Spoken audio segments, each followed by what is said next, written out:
Hey everybody, it's Brent, Central Arkansas. As you may have seen or noticed, the majority of the content on this channel has been all about figs. But if you look at the title of my YouTube page, it says Brent's Unique Vegetables and Premium Figs. That's also exactly what my website says. That is part of the overall thing.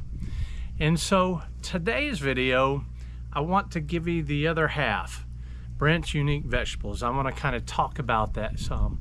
And the thing is that you should know, and why I call them unique vegetables, is because over the past 15 years I bred every single one of these vegetables. I'm not a typical gardener of sense. I do enjoy eating fresh vegetables, obviously, but after I retired in 2012, I started breeding vegetables that would do better in my heat.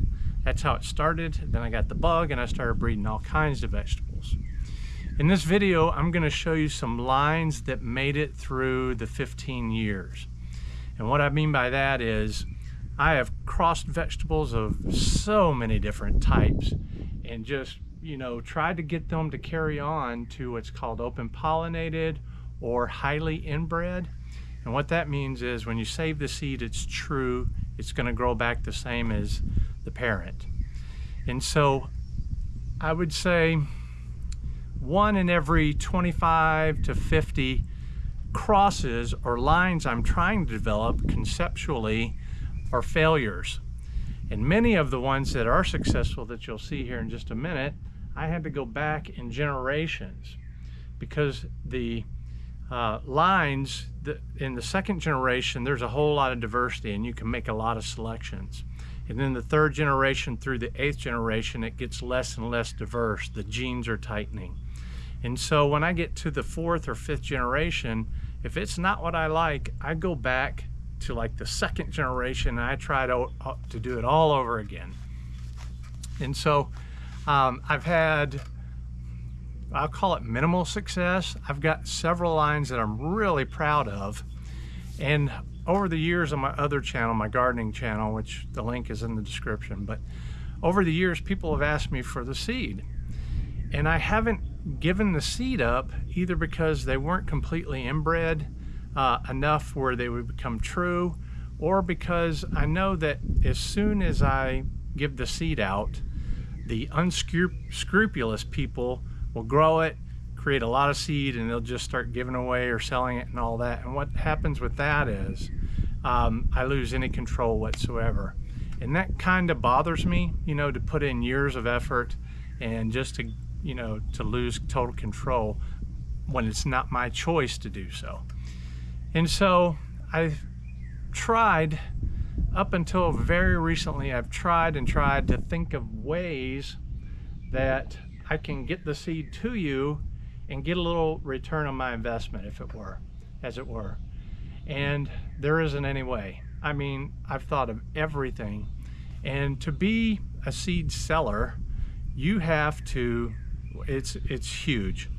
You have to grow out a ton of seed. That's the first thing.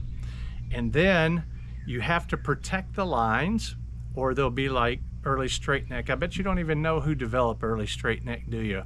Or crooked neck, or brandy bear tomato, or Cherokee purple. You just don't know. You just appreciate it, but you don't know who developed it. And so I've thought of everything I can think of, and I would have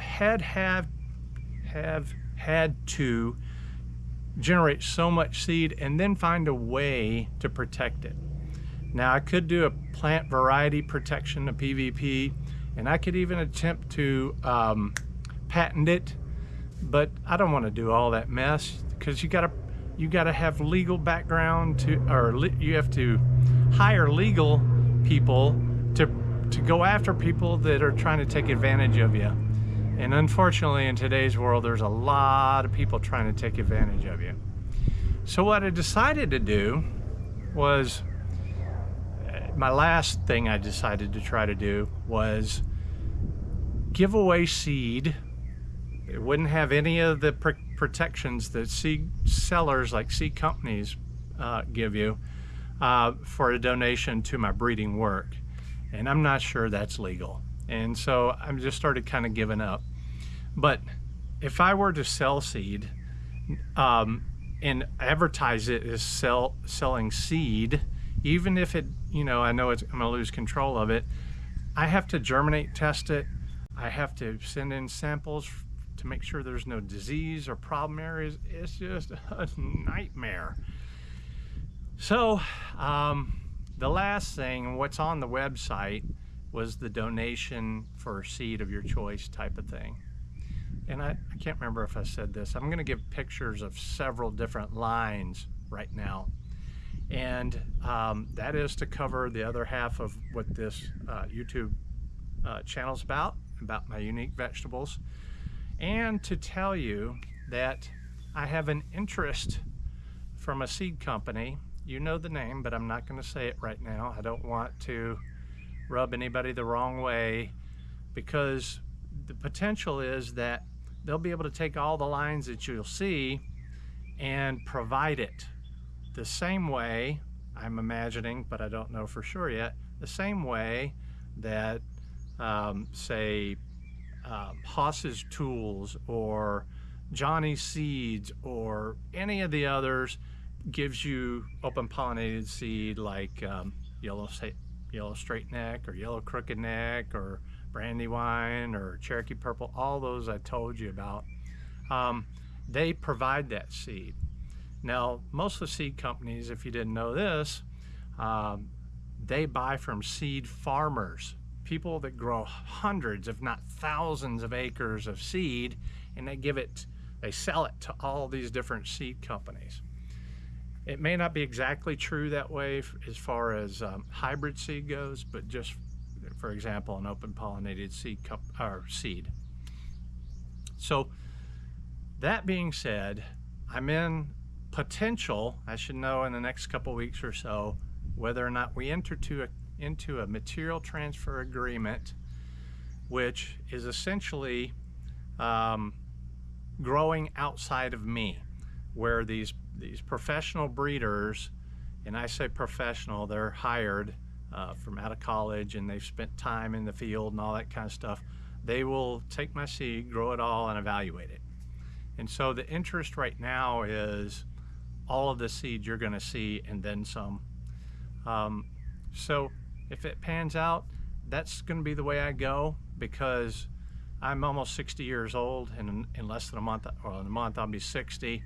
And what I want is I want the seed to get out there to you. I want it to be done in a professional and legal way that's not going to be very expensive for you, and is definitely not going to be heartache on me. So I wanted to let you know that. If they get through growing it, they may take 1, 2 varieties, they may take all the varieties, they may take none of the varieties. So I will see how they feel about non-disclosure agreement, where I can't say anything. I don't know if they want to do that yet or not. But I'm going to play along until it either is successful or not, and then I'll let you know. So my seed is going to become available one way or the other. If the material transfer does not work, if this seed company does not take my seed, I'm probably going to start giving it away, because I'm not going to grow a lot of seed, and I'll give some of it away. And separate, but I won't mention it. If you want to donate, all donations are on my gardening channel. But yeah, so because I want to give it away, and it's just, I'm going to continue to grow it, but I want the seed out there. And a lot of you, and I mean a lot of you over the years, have asked me for the seed, and it's pretty good stuff. If you take a look at it, what I'm going to show you, it's pretty good stuff. I think I did a good job. So I'm going to turn the camera around. I'm going to take you on a tour of my raised garden bed area here. I'm growing a lot of that seed, and the only thing I did, I will mention, I'm not going to talk a lot about, is you won't see tomatoes in this seed, in this, and what I'm talking about right now. And the reason is because I'm in a material transfer agreement over the tomato lines. And the tomato lines are ultra special, and I mean ultra special. It's a genetic capability that scientists in many different nations have been trying to get for over 100 years. And I've got it, and it's good. But again, the material transfer agreement I'm in, they'll validate that and they'll say, yeah, you're right, or no, you're an idiot. And whatever happens there, I may be able to let you know. But I'm really excited for the tomato MTA, and I'm excited about the vegetable seed MTA potential. We're not in contract yet. So I just want to let you know, the people on the gardening channel, they've been following me for years, and all my frustration over the tomatoes especially. I'll tell you too what the lines are parthenocarpic. It's a new form of genetic capability for parthenocarpy. And what parthenocarpy is in tomato, it's only in tomato, is it's when the tomato does not have to be fertilized and it'll make a tomato anyway. And when the temperatures are good, say like between 60 and 75, tomatoes, they'll set fruit pretty easily by wind or bees or anything like that. But when you get outside of those temperatures, production starts to drop off because it gets too hot or too cold or too windy or too wet or too humid, raining, for example. Anything like that will cause a tomato to stop producing. And so you'll have flower drop. It's not always permanent. I mean, it's not always for a long period of time, like if it's raining for 5 days or something like that. But there are periods of time and places where you can't grow tomato because it is too hot for too long, like here, which is why I started breeding tomatoes. It's too hot from July and August. People just quit growing them because they stop producing. The flowers will fall off or they just don't make. And that's because the pollen desiccates. Anyway, it's a phenomenal genetic capability, and I definitely hope that makes it into the world, actually. So I'm gonna get from behind the camera. I'm gonna take you around and show you. Perfect timing. My air conditioner compressor kicked off, which I had to wait for it to kick off before I started this video. So let me show you. Since that intro was filmed, that was a few days ago, maybe 5 to 7 days ago, I decided to wait and hold off until the MTA comes through, and I believe we're pretty darn close. By the time this goes visible, we will have secured, or I will have secured, an MTA with the seed company. And so at the same time, when I showed the first film, the plants were in horrible condition. They were small. When I get over to the cherry tomato, I'll show you what they looked like. I had just put them in the beds. There was a delay. I held off on doing the majority of the vegetables because I was on vacation in Scotland. So I delayed all that. Otherwise, all these vegetables would be a lot further along. So I held off onto it. Now everything's looking good, and I wanted to kind of talk to you about some of the different areas of the vegetables, what's growing. All of these are mine, so everything I've done are my vegetables. Just quickly, since this is a fig channel as well, these are my plot for up and coming that are going to go into the lazy garden or into the orchard, replacements for varieties that I don't like. Anyway, they're going into the lazy garden, and so a lot of new varieties that you won't see anywhere else for various reasons. But anyway, this is the little plot where I keep that. In the first row here, I've got, we'll talk about this one bed here. This is honey gold butternut. I've got 3 areas where this is growing, and I'm growing it in 2 different ways. I'm growing it here straight up from the ground. Well, that's my eggplant. Straight up from the ground here, and up and over, and I'll show you the other bed and how it's different. So these 2 beds are slightly different. Now what I did with them is I buried the stem for a while And what I'm trying to do there is to get it to root along the stem, and that's what squash do, especially the long vining squash. I took and I just covered it in several different areas, and then as the tip grows longer, I will start back up the trellis here. On the other one that I showed you first, the honey gold, I don't think I'll be able to get more than like 1, maybe 2 squash, but I'm hoping that this style of growing will generate more roots and be able to support a healthier vine and more squash potentially. So I'm gonna find that out. This bed over here is the same. I got some wilting here because I think I snapped the tip off a little bit, but hopefully it'll grow back. But this bed is the same. Also in this bed here is royal purple eggplant. Again, that's one of mine.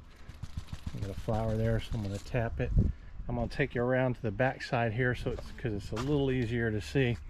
But this is also being grown the same way. I'll tap that, and you can see the eggplant here and what it looks like. I'll try to put it in the sun here. I'm not sure if it will show the little stripes in it that are subtle and the brilliant color and all that, but this is a wonderful, wonderful eggplant. I think I might have said squash, but I have squash on the brain for some reason. But anyway, yeah, the eggplants are coming along here, and I'm going to grow a lot of this fruit. Actually, everything that's growing here, I'm going to send samples off to the seed company to look at. Here's a little bigger one. It's going to be a seed squash. Actually, both of these are going to be seed squash. On this side, in this particular bed, this is a kabocha. Kabocha is a C. maxima species. It's different from honey gold, which is a butternut. That is a C. machata, and they're 2 different species, so they can't cross-pollinate it. But they're also great winter storage squash, and they both have amazing taste. I didn't mention the kabocha. It's not named, and it's still early in the process, but the seed company wants to see it. The next 2 beds here is Madison's Cross, and Madison's Cross right now is growing bush, but I'm going to start growing it up this T-post here. I'm going to grow it vertically because I like growing vertically. It's a space saver, and it helps with insect pressure and spraying and stuff like that too, but it really is just kind of cool. So I'm growing it in another way. I'll show you that in a second. But the Madison's Cross is a pretty early squash here. You can see it is starting to fruit already on most of these. Here's one that's a little bit bigger, and you can see the fruit coming on there and here. So the thing that's really, really good about Madison's Cross, besides the exceptional taste, and it is exceptional, it's dense, it has a wonderful taste to it, but besides, I keep saying wonderful taste, but anyway, yeah, besides that, it is squash bug resistant. How is that for something that's awesome? Now, it will have squash bugs on it, especially if there's no other squash around. But if there's a squash like a zucchini or any other, like an early straight neck or something around, the squash bugs will swarm to that, and they'll pretty much leave Madison's Cross alone. I'm also, and the seed company is going to grow out all this seed, and they're going to validate all this. But what I told them is, I have never seen a squash vine borer kill a Madison's Cross. I don't know if it's squash vine borer resistant or not, but I've never seen one die. Now, I've had lots of squash die from the squash vine borer, but not Madison's Cross. That may be luck or coincidence or what have you, but who knows? I'm hoping it's squash vine borer resistant. That would be amazing, wouldn't it? Here in these 2 beds is Emerald Sweet. It's a parthenocarpic cucumber, gynaeceous, mostly gynaeceous, which means that it produces a lot of little females like you see here, and they don't have to be fertilized to create a cucumber, just like my tomatoes I was telling you about.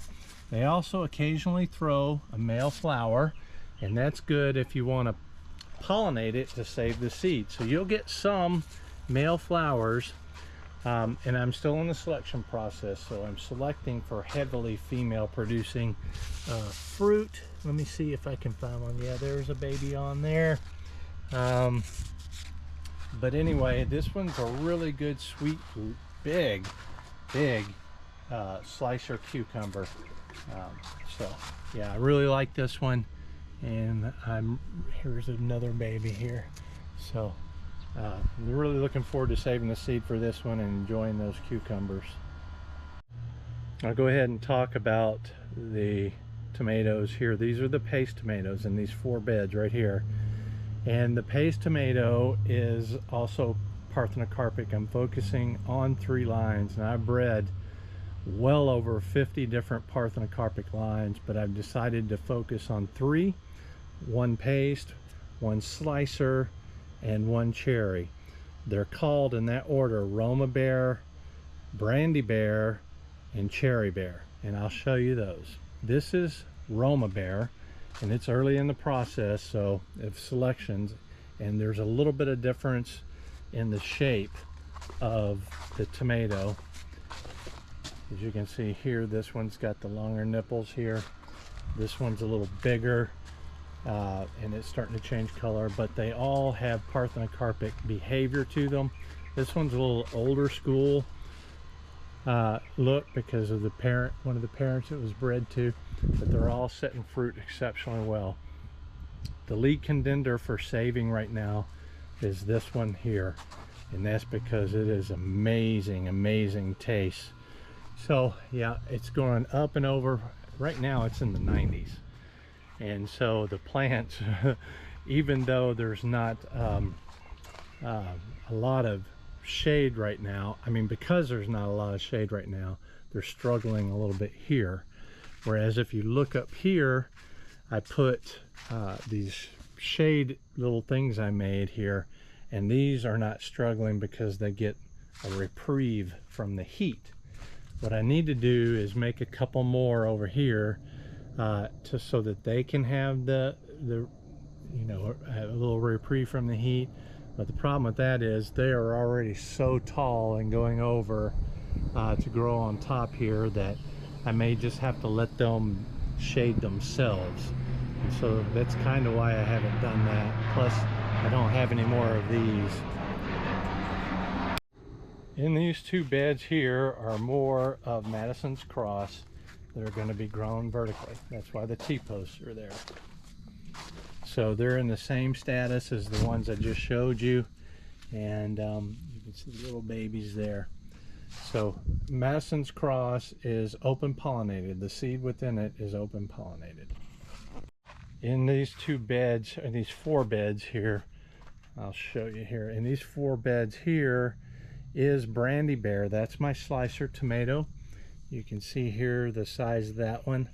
They are between 10 ounces on the smaller side, which most of them are bigger than that, up to nearly a pound. And some of them are a little bit different shape here. One of the parents was Brandywine, and the other parent and parents and background I'm not going to discuss really. It's no point in it really anyway, but you can see there's some differences in shapes. So I'm taking and making selections for Brandy Bear. I think it's at the 5th generation, but I'll show you real quickly some of the fruit. Nice good sized fruit. There's some that has a little bit of cracking. I don't like cracking. And then there's some that do really well without cracking, and I like that a lot. So here's one with a little bit of cracking. So I select for varieties that don't have cracking. So anyway, lots of big, beautiful tomatoes here. And while I'm here, I just thought about that. And that's kind of the point of talking to you right now about this is I come out here and I go through all this stuff, and I think these things all the time. I'm out here a good part of the day, every single day, checking on stuff, evaluating stuff, and that sort of thing. But one of the things I want to tell you is, and something that might be helpful for you, is that if you're going on vacation or anything, you can take and slow down the growth while you're gone by cutting the tip out. Like if I cut this right here, let me pick another one. If I take it and cut it right here and then let this little sucker underneath it start growing, that delays fruit production and it delays the time for the next cluster to come up. Plus the plant goes through a little bit of a, I don't want to say shock because it can handle it easily, but it kind of goes through a little bit of a shock and it kind of delays things.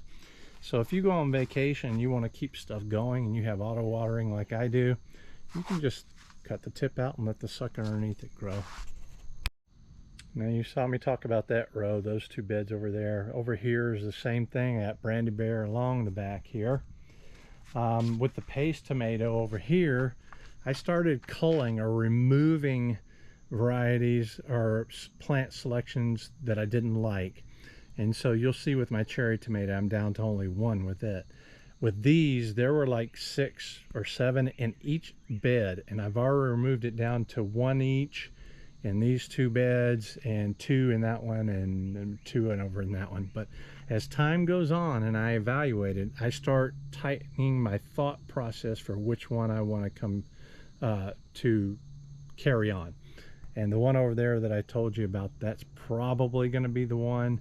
But I've got such a good long growing season, I'm going to keep the others probably on the paste tomatoes, just so I can eat them. Plus I'm going to grow in the spare space. I've got cantaloupe cream coming up behind them that I'm going to grow up the trellis.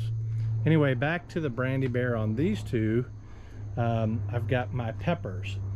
And my pepper selection, I've got 2 different that I'm growing here. One is called Italian Stallion. Name is still not firm on that one because it seems a little pervy. But anyway, I've got Italian Stallion, and this is the lead plant for that. It's growing a lot of great fruit here, large fruit and in good numbers. And this one, if you look just down the line, it really wants to grow. Next to it is a Corbella, and Corbella is a colored version that transitions from this color to a beautiful red, candy apple red. It goes through that transition from this color to orange, light orange to darker orange to light red to dark red or candy apple red. And it has flavor that's very, very close, ever so slightly different than Jimmy Nardello. I thought that was really cool. I had mentioned growing Madison's Cross in a different way. I'm just going to grow it like it normally grows, and these 3 in this one bed are going to be that. And they're going to be seed squash and or selections that I send to the seed company to evaluate. So that's what this bed's about, and that's the asparagus bed. Next year is the 3rd year, so I should be able to fully harvest from asparagus. This is the butternut, berried butternut from Honey Gold I already talked about. Each corner I've got more of the royal purple eggplant going there all the way. And over in this corner I've got some Corbello also growing. Let me see here. You can see the color here of this ripened one. It is nearly completely ripe. Look how beautiful that is. It's unfortunate that there's one that's, no, it's not turning orange yet, but I do have a video where I compared it to Jimmy Nardello, and you can see the color range on that one. And the last 2 beds are here. I've got Summer Splash, which is my zucchini, and she's starting to make little baby zucchinis down here, if you see. And it's just a really pretty variety. I really enjoy this one. It's got a great zucchini taste, ultra productive, open habit, and very little spines, which is very, very important when you go in to grab and harvest fruit. So I got them in both of those beds there, and I've got the last cherry tomato. I made the selection on that. If you saw in the intro when I was talking before, there were several cherry tomatoes in that. So I've already started collecting seed actively. What's great about this one is it cracks very, very little, even in these 90-degree heat. It is very consistent in size. Here's a cracked one. I just was talking about that. But in this heat, that's pretty darn amazing when you can get the majority of them without any cracks. But the fruit is consistent. It's quite sweet. It's just a big, beautiful cherry tomato, and that's the way I like my cherry tomatoes. The best part about it is ultra strong. It's a aggressively strong plant that doesn't mind the heat, and it's Parthenon carpet. It will set and set and set and set and set. I'm going to save the seed from it this year. I'm going to get the majority of every plant to be just like this one, because that's where we're at in the generation of breeding. So it's much better to show you an update, because this is kind of a garden update. It's every bit of everything that I've bred. And when I first did the intro, this is pretty much what the plants look like. I had just put them in the beds a couple days ago, and the delay was because of that 3-week vacation. But now, if you look at them now, they are absolutely exploding with growth, and they look fantastic. In fact, everything looks fantastic. And the great part is I've only sprayed one time for insecticides, and there's, knock on wood, man, let me tell you, knock on wood, I don't see any signs of disease. So that's it for this. Let me walk away from that air conditioner compressor that's making that noise. This is what it looks like. This is my happy place. My priority are tomatoes. I am a tomato guy. Somebody should give me a nickname like Tomato God or something like that. That's a joke. But I love my tomatoes now. Right behind it are the squash, and pretty close to everything else is about the same. Well, folks, that's it for this one. Very, very happy with the way things are going. Super stoked about the upcoming material transfer and working with this seed company. And best of all, I hope to get these out to you so you can try them for yourself. This is Brent, you guys. We'll see you in the next one.